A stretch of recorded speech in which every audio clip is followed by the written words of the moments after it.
ஒற்றுமையா இருக்கிற நம்ம மக்கள் மத்தியில் இந்த சிறுபான்மை பெரும்பான்மைன்னு ஒரு பிரிவினை பயத்தை காட்டி ஒரு ஃபுல் டைம் சீனை போடுறதே ஒரு வேலையா போச்சு. இல்லை, நான் தெரியாம தான் கேட்குறேன். அவங்க பாசிசம்னா நீங்க என்ன பாயாசமா? நீங்களும் அவங்களுக்கு கொஞ்சம் கூட சளைக்காதவங்க தானே. இனிமே அவங்களை எதிர்க்கிறவங்களுக்கு இந்த கலரை பூசுறது அந்த கலரை பூசுறதுன்னு என்னதான் நீங்க அந்த மோடி மஸ்தான் வேலையை செஞ்சாலும் ஒண்ணு நடக்க போறது. நாங்க இப்பவும் சொல்றோம், எங்களுடைய இந்த டிவி கேக்கலாம் நாங்க டிசைட் பண்ணிருக்கிற இந்த கலரை தவிர வேற யாரும் எந்த கலரும் அடிக்கவே முடியாது. அன்பை சொல்லும் அழகான நகைகள் இந்த தீபாவளிக்காக தி லெஜெண்ட் நியூ சரவணா ஸ்டோர்ஸ் பாடி. ஆலடிப்பட்டியான் அல்வா கடை மற்றும் கருப்பட்டி காஃபி சென்னை முழுவதிலும் 50க்கும் மேற்பட்ட கிளைகளுடன். நாங்க யுத்தத்தில் இழந்தது உயிரையும் உடைமைகளையும் மட்டும்தான், எங்களோட சுயத்தை இல்லை. ஒரு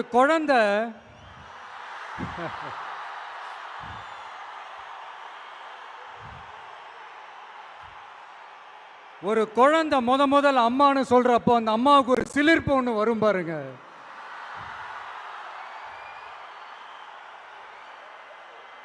அந்த சிலிர்ப்பு எப்படி இருந்துச்சுன்னு அந்த அம்மாவை கேட்டா அவங்களால தெளிவா விளக்கி சொல்ல முடியும். ஆனா அந்த உணர்வு எப்படி இருந்துச்சுன்னு அந்த குழந்தைய கேட்டா அந்த குழந்தை எப்படிங்க சொல்லும்? முதல்ல அந்த குழந்தைக்கு எப்படி சொல்ல தெரியும்?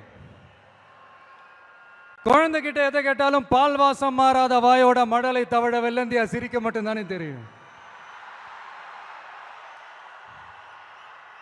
அது உணர்ந்து அந்த சிலிர்ப்பை சிலாகிச்சு வார்த்தையில சொல்றதுக்கு அந்த குழந்தைக்கு தெரியாதுல்ல. அப்படி ஒரு உணர்வோட தான் இப்ப உங்க முன்னாடி நான் நிக்கிறேன்.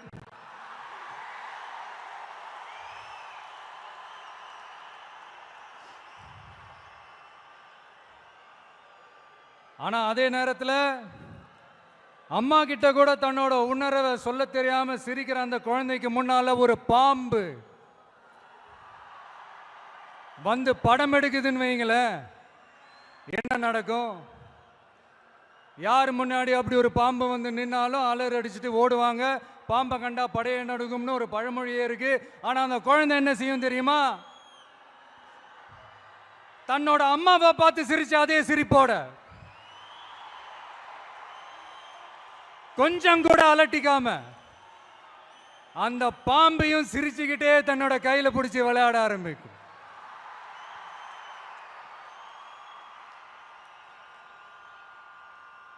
அப்ப அந்த குழந்தைக்கு பாம்பை கண்டா பயம் இல்லையான்னு ஒரு கேள்வியும் வரும். பாச உணர்வே என்னன்னு சொல்ல தெரியாது அந்த குழந்தைக்கு பயம்னா மட்டும் எப்படிங்க சொல்ல தெரியும்?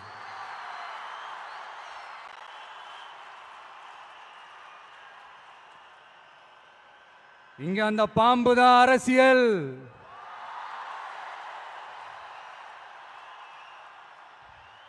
அத கையில பிடிச்சி விளையாட ஆரம்பிக்கிறது தான் உங்க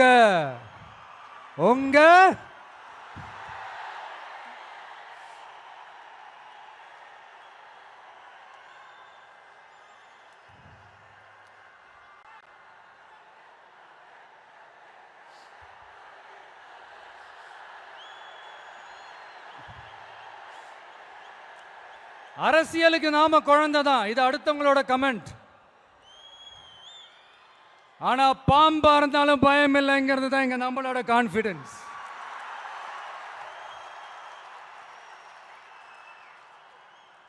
அரசியல் ஒன்றும் சினி ஃபீல்டு இல்லையே, பேட்டில் ஃபீல்டு ஆச்சு, கொஞ்சம் சீரியஸாக தானே இருக்கும். அதனால பாம்பா இருந்தாலும் பாலிடிக்ஸா இருந்தாலும் கையில் எடுக்கணும்னு முடிவு பண்ணதுக்கு அப்புறம்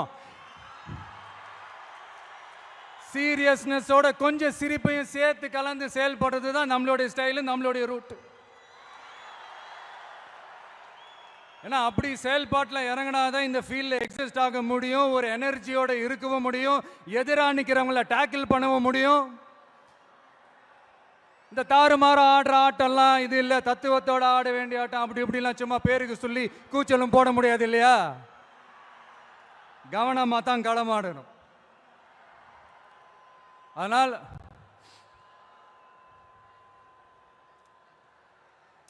இந்த உணர்ச்சி மயமான தருணத்தில் இந்த மேடை பேச்சோட இந்த ஃபார்மேட்டையும் நான் மறந்துட்டேன். Sorry, very sorry. நம்ம கட்சியினுடைய முதல் மாநாட்டிற்கு என்னுடைய பொதுச் செயலாளர் மிஸ்டர் ஆனந்த் அவர்களே,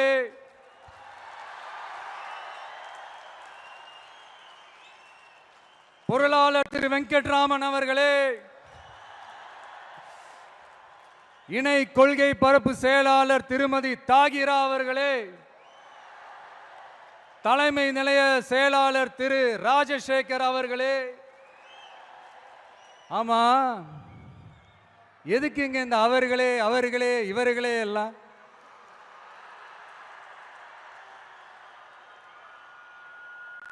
பிறப்புக்கும் எல்லா உயிருக்கும் ஒரு அடிப்படை கொள்கையை அறிவிச்சுட்டு அவங்க இவங்க எதுக்குங்க பிரிச்சு பார்க்கணும்?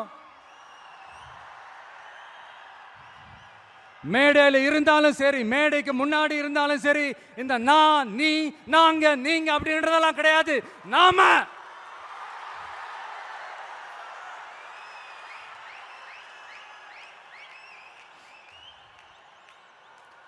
இங்க யாரு மேல யாரு கீழே அப்படின்ற பாகுபாடெல்லாம் எப்போ நம்ம பார்க்க போறதே இல்லை. நம்மளை பொறுத்த வரைக்கும் நம்ம எல்லாருமே ஒண்ணுதான், நம்ம எல்லாருமே சமம் தான். அதனால என் நெஞ்சில் குடி இருக்கும் ஒட்டுமொத்தமானவங்க எல்லாருக்கும், ஒட்டுமொத்தமானவங்க எல்லாருக்கும் என்னோட உயிர் வணக்கங்கள், என்னோட உயிர் வணக்கங்கள், என்னோட உயிர் வணக்கங்கள்.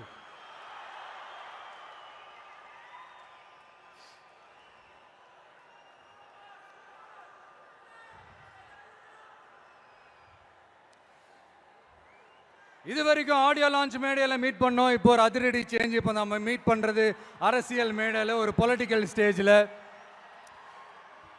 இந்த அரசியல்னாலே இந்த கோபமா கொந்தளிச்சாதான் ஏதோ புரட்சி பண்ண வந்தவங்கன்னு முன்னாடிலாம் ஒரு கான்செப்ட்லாம் இருந்துச்சு. அதெல்லாம் நமக்கு எதுக்குங்க? அதெல்லாம் நமக்கு செட்டும் ஆகாதுங்க. அதனால இந்த ஆ ஊ அப்படி இப்படி ஆச்சா போச்சான்லாம் இந்த கத்துறதெல்லாம் விட்டுட்டு, இந்த கோபமா கொந்தளிக்கிறதெல்லாம் விட்டுட்டு, ஸ்பீக்கிங் டு த பாயிண்ட், டக்குன்னு பேச வந்த விஷயத்துக்கு வந்துடணும். சயின்ஸ் அண்ட் டெக்னாலஜி மட்டும்தான் மாறணுமா? டெவலப் ஆகணுமா? ஏன் பாலிடிக்ஸ் மட்டும் மாறக்கூடாதா? டெவலப் ஆகக்கூடாதா? மாறணும்.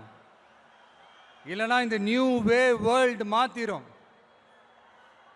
இங்க எப்பவுமே மாறாதது மனுஷ பிறப்பு, பசி, வேலை, உழைப்பு, பணம், இந்த மாதிரி சிலது மட்டும்தான். இன்னைக்கு இருக்கிற ஜெனரேஷனை பத்தி தெளிவா புரிஞ்சுக்கிட்டாதான் எதுவுமே ஈஸியா முன்னெடுத்து வைக்க முடியும். அப்படி ஒரு பாயிண்ட்டுக்கு வந்ததுனால தான் நம்மளோட இந்த ஸ்பீச்சும் இந்த மணிக்கணக்காலாம் இருந்துடக்கூடாதுன்னு முடிவெடுத்தோம். இந்த புள்ளி விவரம் புலியால நம்ம கதற போறதும் இல்லை. இந்த வேர்ல்டு ஹிஸ்டரி, வேர்ல்டு லிட்ரேச்சர்னு கோட்ஸ் மேல கோட்ஸ் சொல்லிக்கிட்டு ஏதோ MP3 ஆடியோவை ஆன் பண்ணி விட்ட மாதிரி பேச போறதும் இல்லை. இங்க ஆல்ரெடி இருக்கிற அரசியல்வாதிகளை பத்தி அதிகமா பேசி டைம் வேஸ்ட் பண்ண போறதும் இல்லை. அதுக்காக மொத்தமா கண்ணை மூடிக்கிட்டு இருக்க போறதும் இல்லை.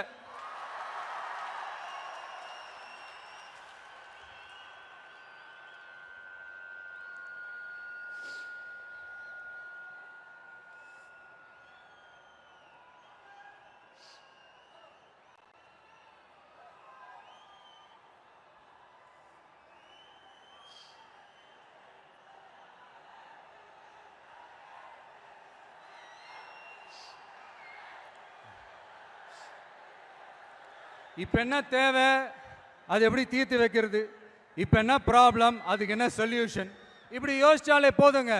இப்படி யோசிச்சதா ஷார்ட் அண்ட் ஸ்வீட்டாக நம்ம மக்கள்கிட்ட நம்ம எடுத்து சொன்னாலே போதும், அவங்களுக்கு நம்ம மேலே கான்ஃபிடென்ஸ் வரும்.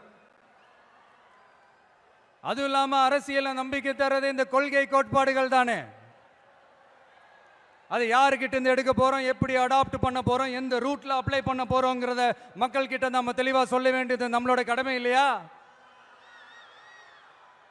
அப்படி நம்மளுடைய கொள்கை தலைவர்கள், நம்ம ஃபாலோ பண்ண போற தலைவர்கள், நம்மளுடைய வழிகாட்டிகள் யார் யாருன்னு இப்ப நம்ம சொல்ல போறோம். அவங்க வேற யாரும் இல்ல, இந்த மண்ணில் வாழ்ந்தவங்க தான், இந்த மண்ணுக்காக வாழ்ந்தவங்க தான், இந்த மண்ணுக்கு அங்கீகாரம் வாங்கி தந்தவங்க தான். அதனாலேயே இந்த மண்ணோட அடையாளமாகவும் மாறி போனவங்க தான். எஸ், பகுத்தறிவு புரட்சியாளர் தந்தை பெரியார்.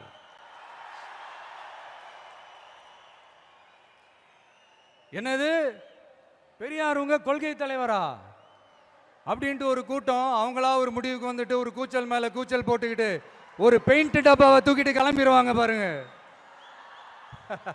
இந்த பெயிண்ட் டப்பா பிசினஸுக்கு நான் அப்புறம் வரேன். ஆமா, பெரியார் எங்க கொள்கை தலைவர். எப்படி, ஏன்? பெரியார் சொன்ன கடவுள் மறுப்பு கொள்கையை மட்டும் நாங்க கையில் எடுக்க போறதே இல்லை. எங்களுக்கு அதில் உடன்பாடும் இல்லை. யாரோட கடவுள் நம்பிக்கைக்கும் நாங்க எதிரானவங்க இல்லை.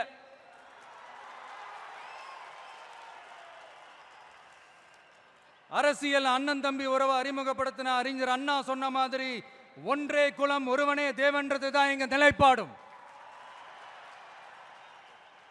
ஆனாலும் பெண் கல்வி, பெண்கள் முன்னேற்றம், சமூக சீர்திருத்தம், சமூக நீதி, பகுத்தறிவு சிந்தனை, பெரியார் சொன்னது எல்லாத்தையும் நாம முன்னெடுக்க போறோம். பெரியாருக்கு அப்புறம் எங்களுடைய கொள்கை தலைவர் பச்சை தமிழன் பெருந்தலைவர் காமராஜர். பெருந்தலைவர் காமராஜர் இந்த மண்ணில மதச்சார்பின்மைக்கும் நேர்மையான நிர்வாக செயல்பாட்டுக்கும் முன்னுதாரணமா இருக்கிறதால அவரை எங்கள் வழிகாட்டியாக ஏற்கிறோம். இந்திய துணைக்கண்டத்தின் அரசியல் சாசனத்தில்